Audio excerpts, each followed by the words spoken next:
2 сентября переход Венеры в знак Весов. В этот период влияние Венеры усиливает интерес к отношениям и романтике. Может появиться желание найти партнера или сделать текущие отношения более гармоничными и теплыми. При этом перемены будут происходить мягко, без резких конфликтов и напряженных ситуаций. Это благоприятное время для переговоров, поиска компромиссов и налаживания контактов. Благодаря повышенной дипломатичности становится легче находить общий язык с людьми и завязывать новые, перспективные знакомства. Также этот период отлично подходит для творчества, можно вдохновиться искусством, заняться любимым хобби, обновить гардероб или порадовать себя красивыми аксессуарами. Однако стоит учитывать и обратную сторону, может усилиться стремление к удовольствиям, появиться желание покапризничать или позволить себе лишнее.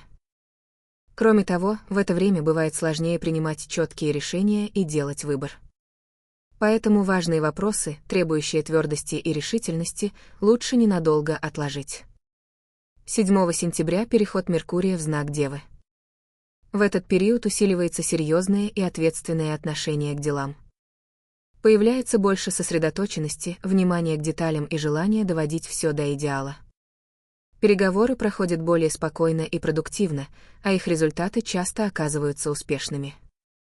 В общении становится меньше эмоций и больше логики и основательности.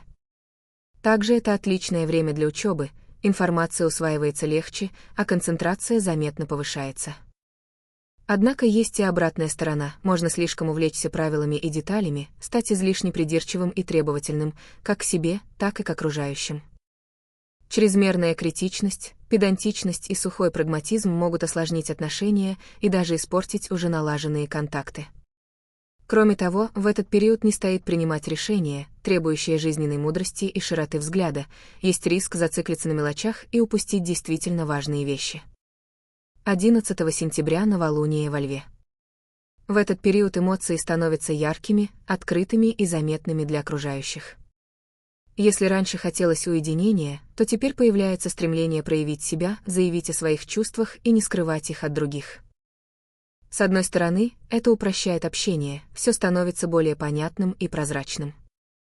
Люди легче выражают свои желания и намерения, а значит, и взаимопонимание достигается быстрее. Мы сами тоже становимся более открытыми, и окружающим проще нас понять. С другой стороны, такая откровенность может создавать сложности. Становится труднее сохранять личные границы, держать что-то в секрете или действовать тонко и незаметно. Могут расти ожидания, амбиции и даже желание использовать других в своих интересах. Поэтому важно следить за своими мотивами и поведением. Новолуние — это момент обновления, когда старый цикл завершается, а новый только начинается.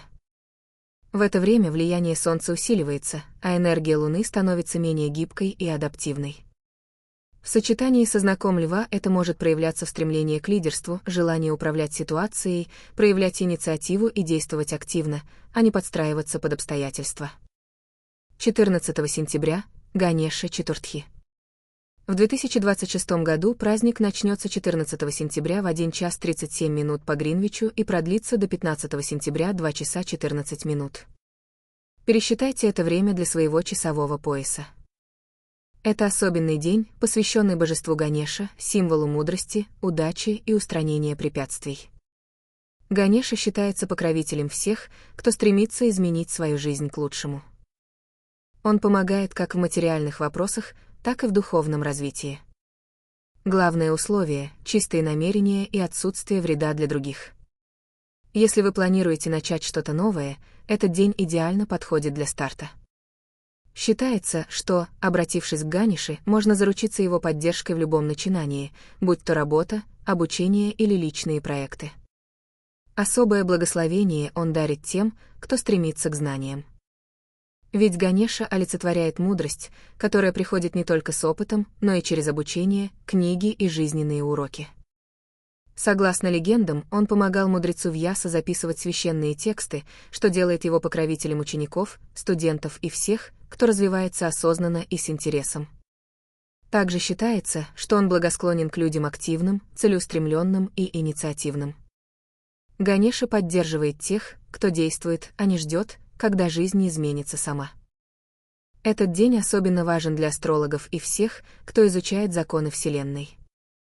Считается, что в такие моменты можно глубже понять процессы, происходящие в мире, и получить ответы на важные вопросы.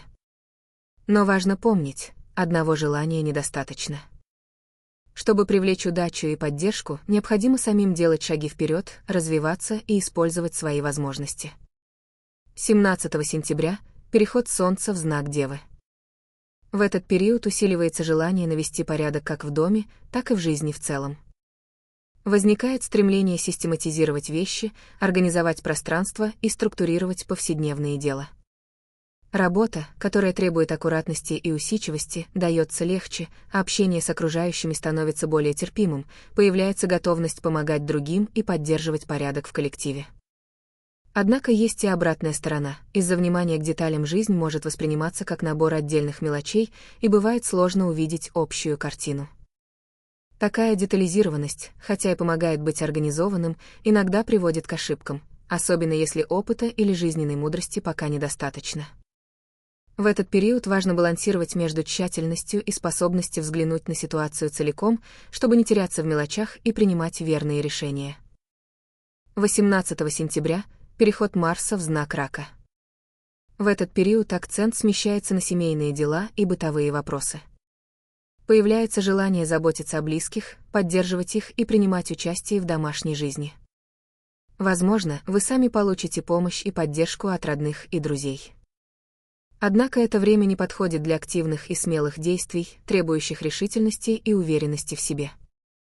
В Раке Марс проявляет мягкость и гибкость, поэтому инициативу в сложных делах лучше временно отложить. Даже прирожденные лидеры могут ощущать себя менее напористыми и склонными подстраиваться под других. Важно использовать этот период для гармонизации отношений в семье и укрепления связей, а не для рисковых начинаний или резких действий. 23 сентября – равноденствие в Деве.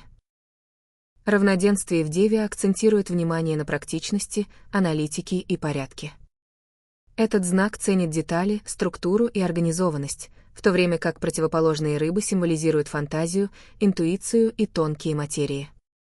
Деве важно видеть и учитывать все материальное вокруг, рыбы же позволяют взглянуть на жизнь через ощущения, вдохновение и прозрение. В это время полезно задуматься, сколько внимания вы уделяете вещам и предметам, которые вас окружают, какую роль они играют в вашей жизни, насколько тщательно вы их храните и приумножаете.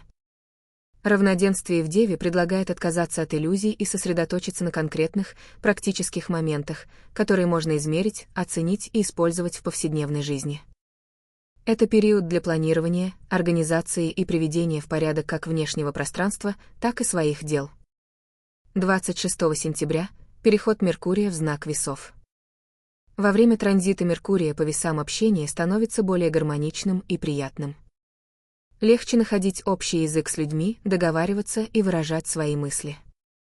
Появляется желание совершенствовать навыки работы со словом, заниматься ораторским мастерством, художественным чтением, писать тексты или создавать красивые логически обоснованные идеи. Однако стоит учитывать и возможные трудности, желание угодить многим может приводить к поверхностным суждениям. Общение иногда превращается в легкую болтовню, а выстроенные на словах воздушные замки могут оказаться непрочными и трудно реализуемыми. Этот период благоприятен для творческих проектов, связанных с текстом, и для налаживания деловых или личных контактов, но важно сохранять критическое мышление и не увлекаться пустыми разговорами. 26 сентября – полнолуние в Рыбах. В полнолуние Луна достигает максимальной силы и может оказывать значительное влияние на наши эмоции и восприятие, иногда даже сильнее Солнца. В этот момент светило находится в противоположных знаках зодиака: Луна в Рыбах, Солнце в Деве. Луна отражает солнечный свет, смягчая его, и в полнолуние ее энергия особенно заметна. Рыбная Луна приносит интуицию, гуманность и способность к глубоким эмоциональным переживаниям. Она смягчает критичность, педантичность и требовательность Девы, создавая баланс между практичностью и чувствами. Этот период благоприятен для самопознания, творческих занятий, проявления эмпатии и заботы о других. Полнолуние в рыбах помогает трансформировать опыт, соединяя прагматичный подход Девы с тонким, духовным восприятием рыб, что делает его временем особой гармонии и внутренней ясности.